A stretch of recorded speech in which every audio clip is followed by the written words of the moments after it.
Group 4 எக்ஸாமுக்கு இன்னும் 30 நாள் தான் இருக்குது. ஏற்கனவே படித்தவங்கனாலும் சரி, இல்லை இதுதான் ஃபஸ்ட் டைம் குரூப் 4 எழுத போகிறீங்க அப்படின்னாலும் சரி, மேக்ஸிமம் சோசியல் மீடியா வந்து அவாய்ட் பண்ணிடுங்க. படித்த பாடத்தை நல்லா திரும்ப திரும்ப ரிவிஷன் பண்ணுங்கள். ஏற்கனவே படித்தவங்க வந்து ஏதாவது யூனிட்டை படிக்காமல் விட்டுருந்தீங்கன்னா முடிஞ்சளவு அதில் முக்கியமான பாடத்தையாவது கம்ப்ளீட் பண்ண பாருங்கள். சோசியல் மீடியா வந்து மேக்ஸிமம் அவாய்ட் பண்ணிடுங்க. மேக்ஸ் எல்லாம் டெய்லி 1 ஹவர் செஞ்சு பாருங்கள். படிக்கிறத வந்து பதட்டம் இல்லாமல் படிங்க. ரிவிஷன் வந்து ரொம்ப ரொம்ப முக்கியம்.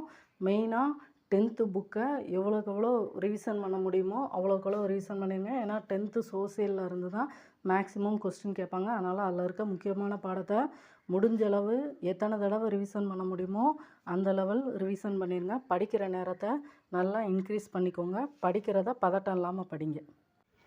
குரூப் 4 ஃபஸ்ட் டைம் எக்ஸாம் எழுத போகிறவங்க வந்து தமிழும் மேக்ஸும் மட்டும் ஃபோக்கஸ் பண்ணாமல் முடிஞ்சளவு ஜென்ரல் ஸ்டடீஸில் எவ்வளோ பாடம் கம்ப்ளீட் பண்ண முடியுமோ அந்த லெவலுக்கு கம்ப்ளீட் பண்ணிக்கோங்க. ஜென்ரல் ஸ்டடீஸில் கொஞ்சம் படித்தா மட்டும்தான் கொஸ்டின் வந்து எந்த லெவலுக்கு ஸ்டாண்டர்டாக கேட்காங்கன்னு புரிஞ்சிக்க முடியும். அதனால் தமிழ் மேக்ஸை மட்டும் பார்க்காம உங்களால் ஜென்ரல் ஸ்டடீஸில் எவ்வளோ பாடம் முடியுமோ அவ்வளோ பாடம் படிச்சுக்கோங்க. படித்ததும் இல்லாமல் நீங்கள் கண்டிப்பாக 2 நாளைக்கு ஒருக்கா படித்ததை வந்து ரிவிஷன் பண்ணிக்கிட்டே இருங்க.